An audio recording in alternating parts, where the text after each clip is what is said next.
Hello Pisces, Sun, Moon Rising, and Venus Signs. Kamusta kayo? Sana po ay nasa mabuti kayong kalagayan. Welcome back po sa Star Tarot. At kung bago kayo rito, welcome din po kayo. Please subscribe, like, share my videos, and leave me a comment kung naka-resonate kayo. So, Pisces, first card ninyo is joy. Ayan. So, enjoy the little things. Kasi, maaari na merong opportunity dito, no, na ma-experience mo yung mga maliliit na bagay. Baka ngayon, chillin ka lang. Baka ngayon, hindi mo iniisip yung mga obligasyon, responsibilidad. Parang naka-break ka ngayon, naka-time out ka ngayon, ano. Kaya, kahit yung mga maliliit na bagay ngayon, maaaring ma-enjoy mo na siya. Kasi talagang i-experience mo siya. You're going to embrace that simple thing, kung ano man yan. 'Di ba? So, good for you. We have travel. Yan, pack and go. Baka nagkakape-kape ka lang, nagtatsaa, nanonood ng TV, tapos biglang may tatawag sa'yo, biglang may pupunta sa'yo na let's go. 'Di ba? Travel tayo, alis tayo. O pwedeng related din ito sa, pwedeng related ito sa pasyal, mayroong biglang mag-aaya sa'yo, pupuwede rin na related ito sa trabaho, 'no? Baka mamaya, yung boss mo pupuwedeng sasabihin sa'yo, "Sama tayo, sama ka sa'kin," 'di ba? Or pupuwedeng ikaw na lang ang papupuntahin, ikaw na yung mag-represent ng kumpanya ninyo, ng opisina, ng department ninyo, puwedeng gano'n, 'no? So, feeling ko dito yung travel na 'to, this is not something that you've booked already. Parang ano 'to, biglaan, 'no? Parang agaran, 'no, yung desisyon dito na mag-travel. So we have self-care, yan, Pisces, kailangan mo ng paalagaan ang inyong sarili. It's time for you to heal, to repair, and to reconnect with yourself. Okay? So, pwede na yung travel na yan, may isip ninyo, okay, naka-off naman ako ngayon, bakasyon ako, so mag-getaway muna ako. Like overnight or couple of nights, 'di ba?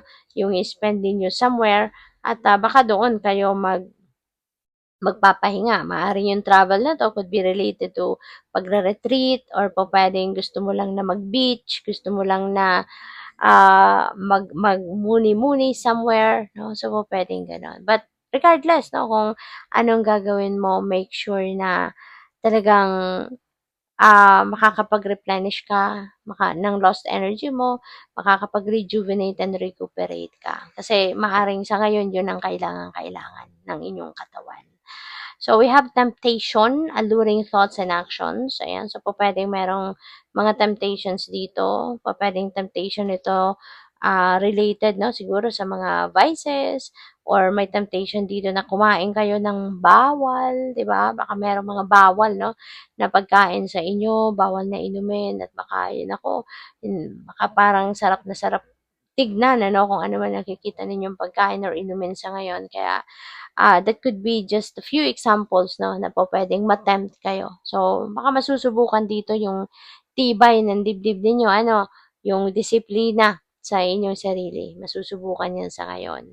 So, what else? We have healthy choices. 'Yan na nga. So, maaari ano na paalala ito sa inyo na make sure, no, na yung kinakain mo or iniinom mo, is healthy.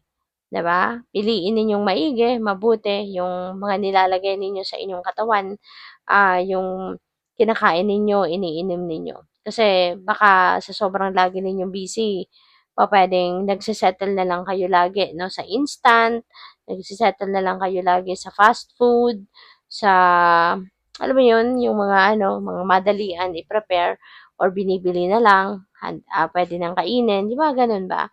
So, 'yun, you may need to choose your food and drinks wisely from here on. Okay, para ma-maintain ninyo yung magandang kalusugan.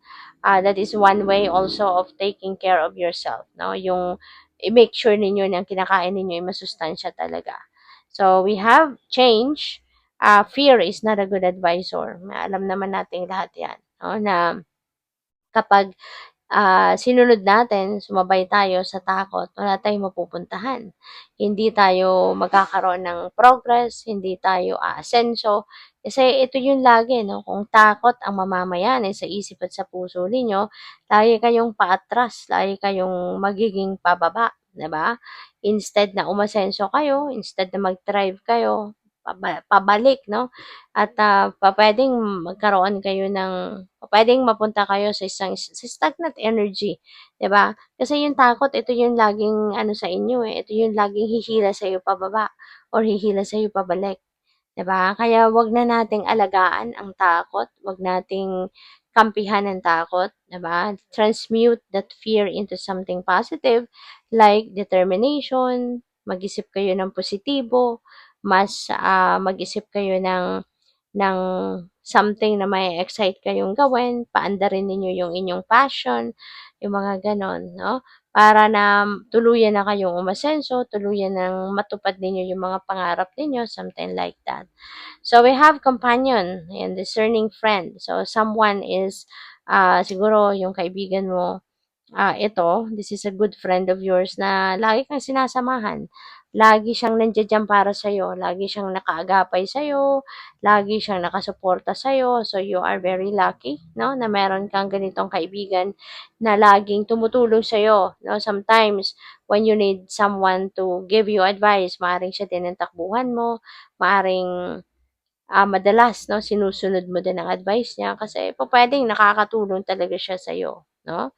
So, what else? We have success, ayan. So, meron tagumpay na nag-aantay na sa'yo and, yung kung ano man itong pagtatagumpayan mo, this is going to be a very sweet success para sa'yo kasi hindi ito yung biglaang yung isang bagsakan lang 'no, at nandiya na yung tagumpay.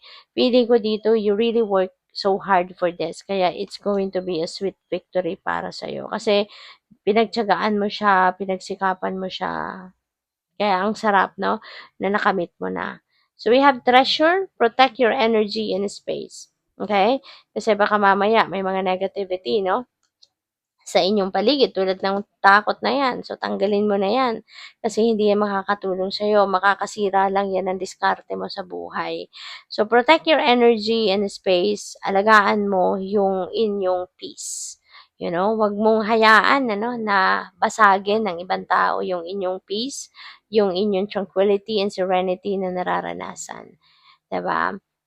'Wag kang papadala sa mga drama ng iba, 'wag kang papadala sa mga paninira 'no, ng ibang tao diyan, 'wag kang papaapekto sa mga pang-i-intimidate ng ibang tao, pang-aaway, pang-iintriga, hayaan mo sila, 'di ba? 'Wag kang papaapekto, 'wag mong isusuko sa kanila ang peace ninyo na nararanasan, yung kapayapaang nararamdaman ninyo. Keep it. So, we have thoughts, cultivate your ideas. Ayan. So, puwedeng marami kayong iniisip, no? Maaaring you are thinking of goals, of your dreams. Maaaring may iniisip din kayong diskarte. Maybe you're making plans of what are the next things that you're going to do or siguro mga goals, long-term goals, short-term goals, no? So, ang dami mong iniisip. So, good luck sa'yo. Thank you for watching. Love and light. Namaste.